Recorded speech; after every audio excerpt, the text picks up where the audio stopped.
বিয়ের পরে propose day. এই টুম্পা আমার স্নান হয়ে গেছে, বেরোবো। Propose day. ইস, প্রপোজ ডে বললো, ঠিক মনে করো। রোহান, তুমি তার মানে বদলাওনি। সবাই যে বলে বিয়ের 1 বছর পর সব বদলে যায়, তুমি তার মানে বদলাওনি। আমি আসছি রোহান, আমিও রেডি হয়ে বেরোবো, আমি আসছি। হ্যাঁ রোহান, আমি রেডি হয়ে বেরোবো। মানে মজা করছো?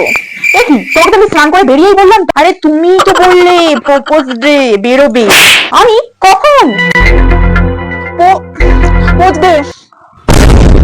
ওরে পাগল, আমি প্রপোজ ডে বলিনি, আমি বলেছি ডিমের পোচ দে। ডিমের পোচটা দে, গিলি গিলে বার হই।